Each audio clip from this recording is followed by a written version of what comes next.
If you are someone who is extremely lazy, जिससे 1 घंटे भी सिंसियरली पढ़ा नहीं जाता और जो ऐसी हालत में नेक्स्ट 1 महीने में एक एग्जाम देने की सोच रहा है, then trust me, you're in luck, क्योंकि ये वीडियो आप जैसे स्टूडेंट्स के लिए ही है।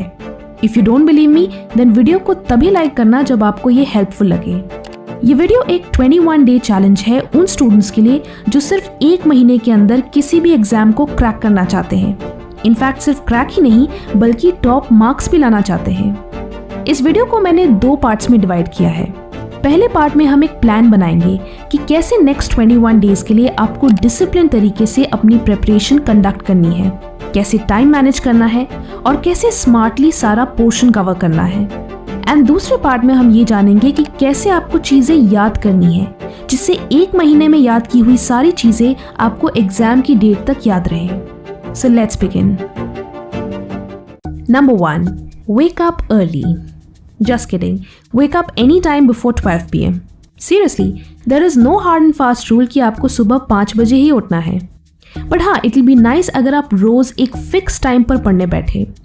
Start your studies at a fixed time every single day.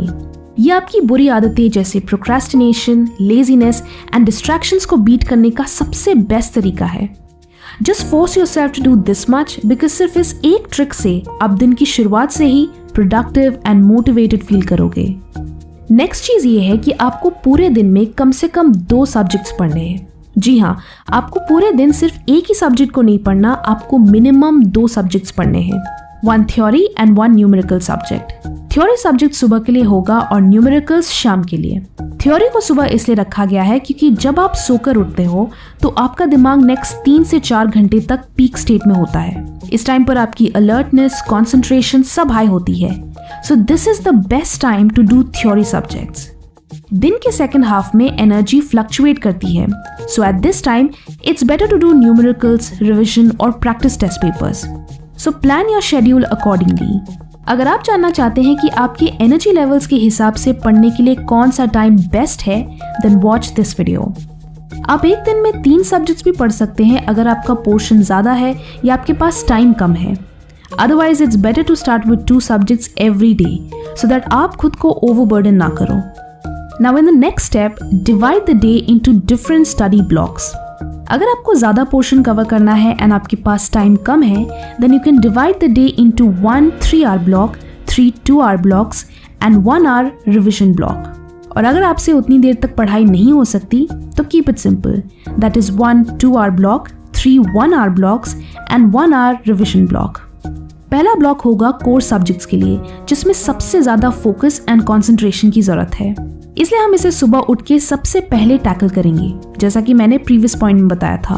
और बाकी 1 hour या 2-hour ब्लॉक्स होंगे फॉर अदर ईजियर या numerical subjects. Revision is compulsory. आप किसी भी हालत में रिविजन स्किप नहीं कर सकते। रिविजन के लिए शाम का टाइम सही रहता है या फिर आप उसे अपनी प्रेफरेंस के हिसाब से भी शेड्यूल कर सकते हो। This way you are studying minimum 6 hours daily and maximum 10 hours daily and covering 2 subjects each day with revision. So that's a good deal. जो स्टूडेंट्स ज़्यादा देर तक एफिशिएंटली नहीं पढ़ सकते, अगर वो दिन में 6 घंटे भी पूरे डेडिकेशन के साथ पढ़े तो वो अच्छा खासा पोर्शन कवर कर सकते हैं। वैसे कमेंट्स में ज़रूर बताएं कि आप एक सिटिंग में मैक्सिमम कितनी देर तक पढ़ सकते हो। Next, try to finish 2 subjects every week.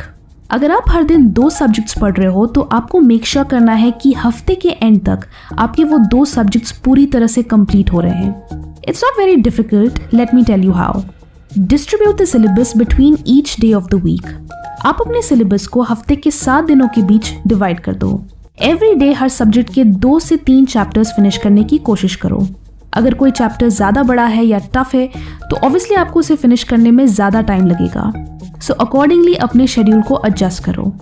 Remember, मैंने यहाँ आपको सिलेबस को डिवाइड करने के लिए कहा है, बुक को नहीं, क्योंकि एग्जाम में सिलेबस में दी हुई चीज़ें ही पूछी जाती हैं। इससे आपका काफ़ी टाइम बचेगा एंड आपको अननेसेसरीली नॉन इम्पॉर्टेंट चीज़ों को याद रखने का बर्डन नहीं उठाना होगा। सो आफ्टर ऑल दिस हमारा 21 डे मंथली प्लान कुछ ऐसा दिखेगा। चैलेंजिंग है, इम्पॉसिबल नहीं। अभी तक ये मंथली प्लान सिर्फ आपके स्टडी शेड्यूल को हाईलाइट कर रहा है। इसमें हेल्दी बैलेंस की कमी है। आफ्टर ऑल पूरे दिन 10 घंटे या 6 घंटे पढ़ना भी मेंटली एग्जॉस्टिंग हो सकता है। सो आपके लिए चीज़ें आसान करने